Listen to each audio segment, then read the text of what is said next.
राजधानी दिल्ली से सटा उत्तर प्रदेश का गौतम बुद्ध नगर। लखनऊ उत्तर प्रदेश की राजधानी है तो गौतम बुद्ध नगर यानी नोएडा को उत्तर प्रदेश की बिजनेस कैपिटल कहा जाता है। गौतम बुद्ध नगर की ही एक विधानसभा है जेवर। 2017 में जेवर विधानसभा अन्य विधानसभा की तरह ही थी, लेकिन पिछले कुछ महीनों पहले ही जेवर में देश का सबसे बड़ा इंटरनेशनल एयरपोर्ट बनाने का घोषणा होने के साथ ही जेवर विधानसभा उत्तर प्रदेश की चुनिंदा हॉट सीटों में से एक हो गई। हालांकि सीट पर काफी लंबे समय तक बीएसपी का कब्जा रहा, लेकिन 2017 में बीजेपी की लहर में जेवर में भी भगवा लहराया, कमल खिला। इस बार मुकाबला दिलचस्प है। 2022 की राजनीतिक चौसर बैठ चुकी है। सरकार के दावे हैं कि अंतर्राष्ट्रीय हवाई अड्डा बनेगा तो इस इलाके का, पश्चिमी उत्तर प्रदेश का विकास होगा, लाखों नौकरियां आएंगी। क्या क्षेत्रीय जनता और यहाँ के स्थानीय लोग इस दावे से, इन वादों से इत्तेफाक रखते हैं?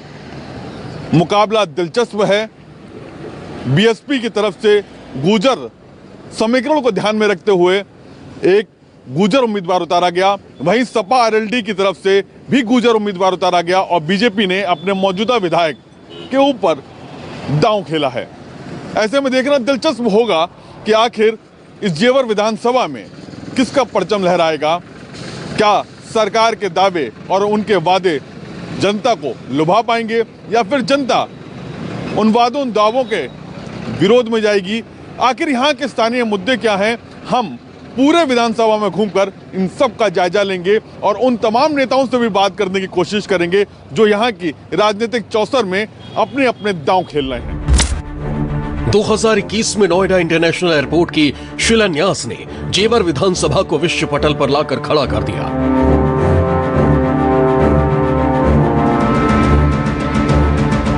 देश का ही नहीं बल्कि एशिया का सबसे बड़ा इंटरनेशनल एयरपोर्ट 2024 तक तैयार हो जाएगा। इतना ही नहीं, film city, medical device park और इंडस्ट्रियल कॉरिडोर की वजह से जेवर विधानसभा सुर्खियों में है।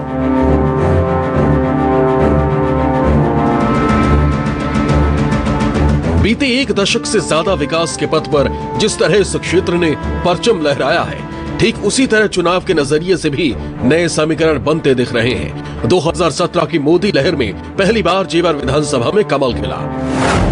2017 में कांग्रेस से बीजेपी में शामिल हुए धीरेन्द्र सिंह को 22,000 मतों से जीत मिली।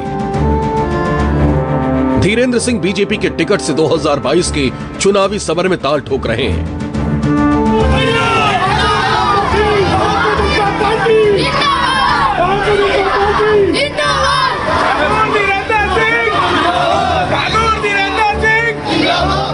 धीरेन्द्र सिंह ने चुनाव प्रचार में कोई कसर नहीं छोड़ी है, फिर चाहे वो सोशल मीडिया प्लेटफॉर्म हो या फिर हाईटेक एलईडी वैन से प्रचार। खुद भी गांव-गांव जनसंपर्क कर जेवर में विकास और भाईचारे के कसीदे पढ़ रहे हैं। 5 साल तक विधायक रहे जेवर से। हमारे साथ में है धीरेन्द्र सिंह जी।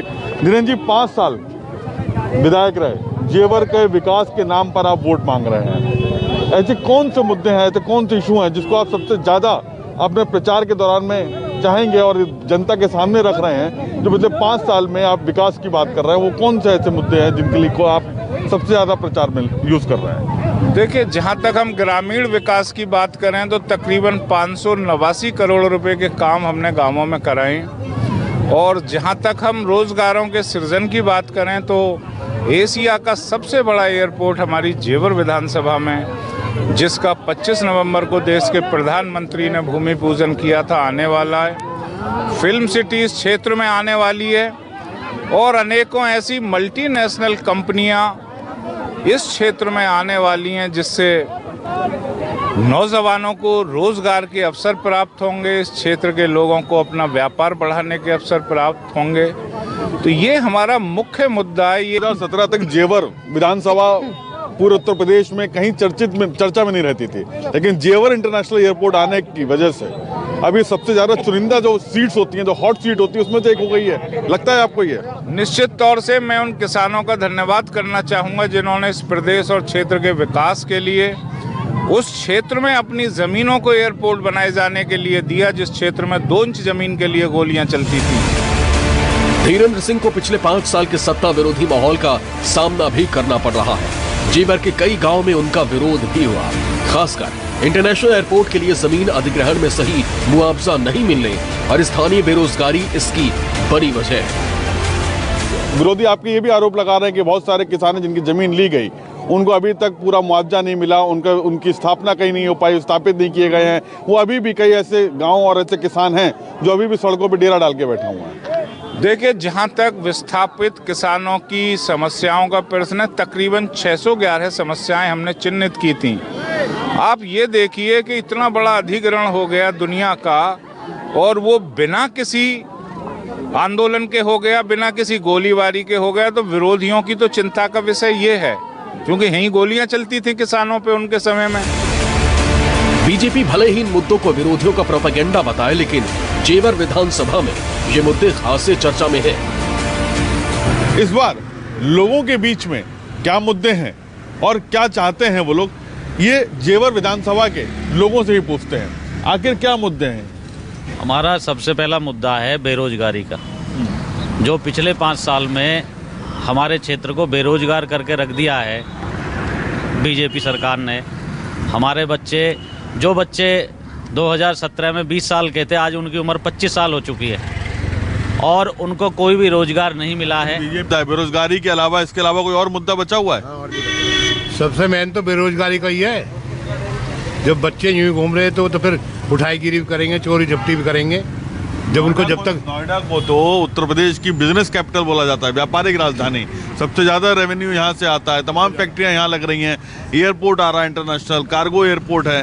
तो क्यों नहीं लगता है कि लोगों को यहाँ तो रोजगार मिलने वाला है? बाहर के इनके लिए 200 किलोमीटर दूर वालों के लिए। हमारे बच्चे तो ऐसे घूमते हैं, यहाँ के नहीं लेते। मुद्दे हैं जैसे बच्चे हैं हमारे न्यू डोलने हैं, इनकी नौकरी लगनी चाहिए। और बाकी जो है एमएलए साहब को जो ध्यान रखना चाहिए, अपनी अपनी विधानसभा का हर गांव में चक्कर लगाना चाहिए, हर आदमी के घर जाना चाहिए। अच्छा, तो अभी तक जो विधायक थे वो घर नहीं जा रहे थे, आपके चक्कर नहीं लगा रहे, कोई विकास नहीं कर रहे हैं? आज तक तो एक बेर भी आयो ना एक विकास करो, ना एक ईंट लगाई गई। वहीं अंतर्राष्ट्रीय हवाई अड्डे के लिए अधिग्रहण की गई जमीन के मुआवजे से भी 24 गांव के लोगों में खासी नाराजगी है। किसानों का दावा है कि नियम के मुताबिक ग्रामीण इलाके के जमीन के अधिग्रहण पर 4 गुना मुआवजा मिलना चाहिए था, लेकिन सरकार ने इसे शहरी घोषित कर मुआवजे की राशि महज 2 गुना कर दी। एक मुद्दा हमारा सबसे ज्यादा मुद्दा जो है, हमारी जमीन अधिग्रहण होगी 2008 में। सुप्रीम कोर्ट ने भी बोल दिया कि किसान को 64% और 10% जमीन मिलेगी। हमने पीछे लगभग 10 सालों से सपा सरकार भी आ गई है और बीजेपी सरकार भी आके जाने वाली है।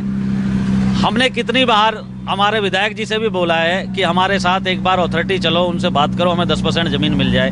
6% लगा दी गई है, 4% का आज तक कोई वो नहीं है हमारे यहाँ। सबसे बड़ा मुद्दा ये भी है कि हमें भी 10% तो हर सरकार में हुआ, चाहे वो बीएसपी की सरकार हो, चाहे वो सपा की सरकार हो, चाहे भाजपा की सरकार हो, और अधिग्रहण एक बड़ा मुद्दा की बात नहीं है। हाँ, बात है जब सुप्रीम कोर्ट ने भी 64% और 10% जमीन दे दी, तो इन्होंने तो पैसा तो दे दिया 64%, लेकिन एक आदमी उन्होंने कहा जिनकी सुप्रीम कोर्ट में डली है उनको ही मिलेगा और किसी को नहीं मिलेगा। तो इस सरकार ने तो बिल्कुल ही मतलब पैर थका दिए पब्लिक के, रोजगार सबसे ज़्यादा ख़त्म कर दिया, पैसे सब ब्लॉक कर दिए, और किसानों के लिए क्या है। बीजेपी के विरोधी भी इन मुद्दों को जमकर भुना रहे हैं। जेवर विधानसभा सीट पर पूर्व में बसपा का दबदबा रहा है, इसलिए उसका इस सीट पर पूरा जोर है।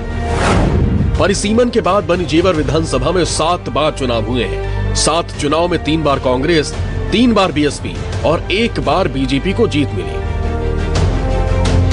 बीजेपी एक बार फिर अपने गले में जेवर वापस लाने के लिए पुरजोर अभियान छेड़े हुए है। बेरोजगारी, मुआवजा, किसान की अनदेखी जैसे मुद्दों के साथ साथ जातीय समीकरण साधने में भी जुटी है। इस बार बसपा से कैंडिडेट हैं नरेंद्र भाटीडाड़ा।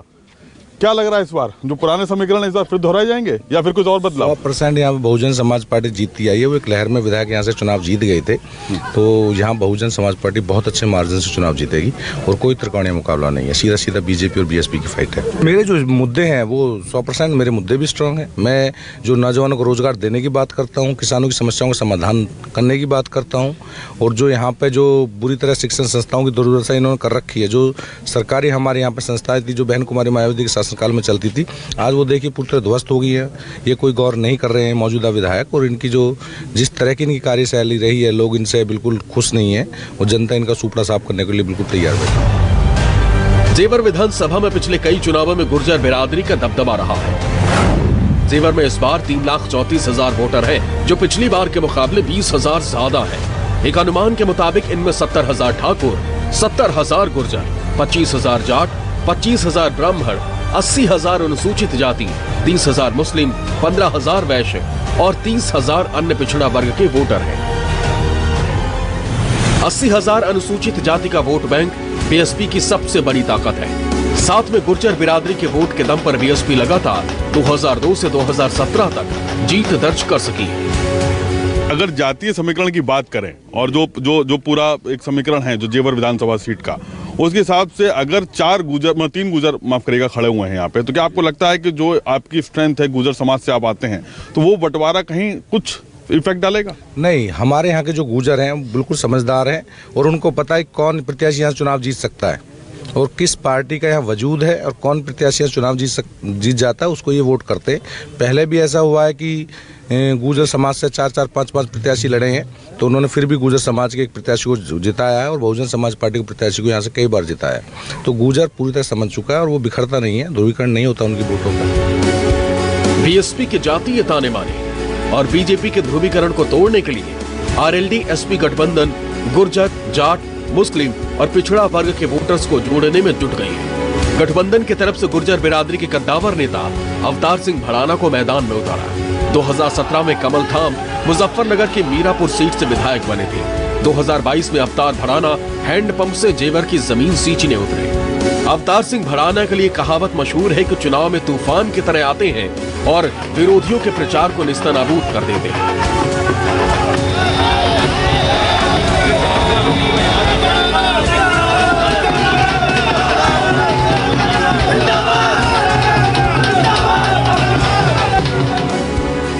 आचार्य जी, ऐसा कौन सा फॉर्मूला है आपके पास जो राजनीति की चौसर में जहां से भी जाते हैं वहां पे आप जीत दर्ज कर लेते हैं?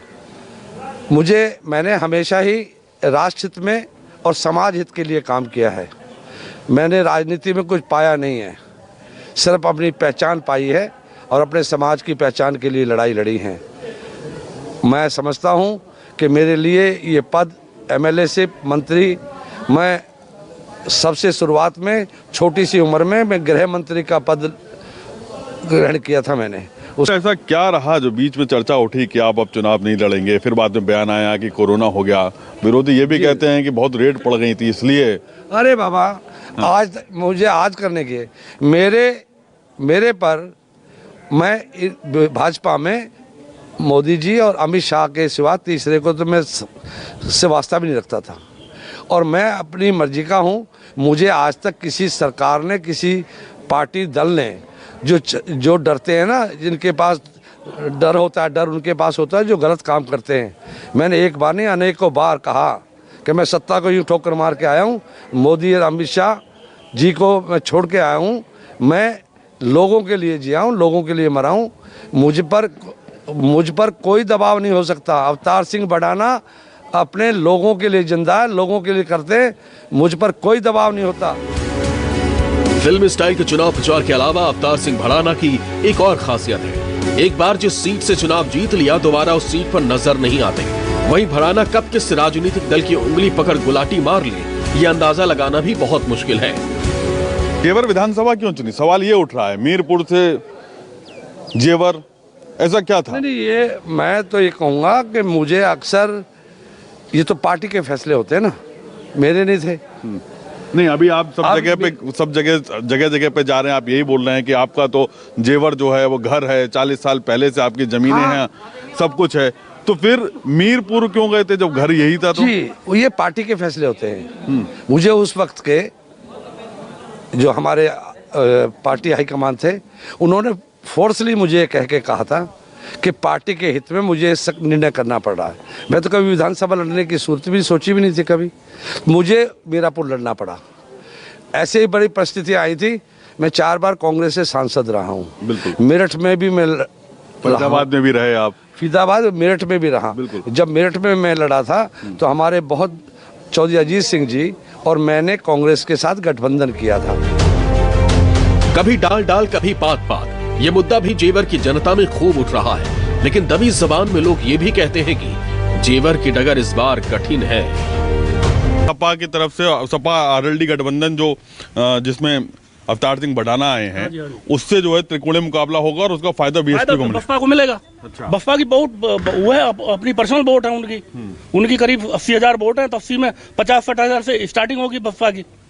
और ये आपस में बटेंगे, गुजर भी बटेंगे। सेम ऐसा वहाँ होगा, जो वहाँ पे भी वो निकालेगा, ठाकुरों से वोट ज्यादा निकालेगा वो होगा। तो जब भी ऐसे टक्कर हुई ना, त्रिकोणीय हुआ है, तो इस पर गुजर तो इस बार 3 खड़े हो गए। मैं तभी तो कह रहा हूँ, जो मजबूत होती है, जो सपा मजबूत होती है, तो बसपा को फायदा होता है सारा।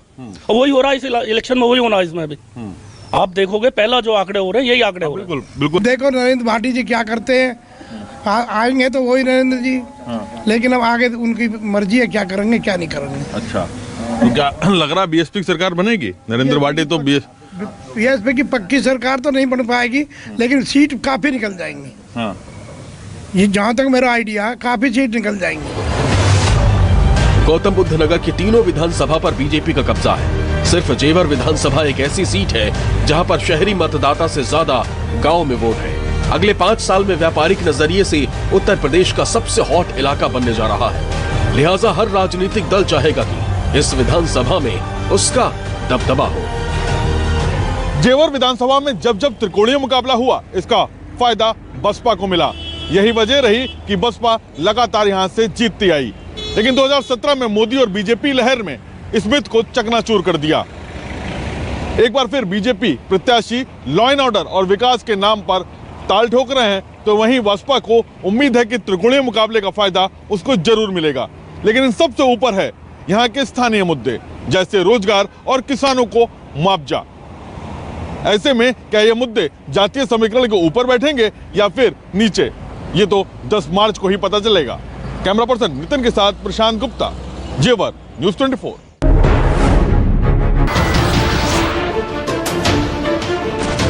नमस्कार, मैं हूं मानक गुप्ता।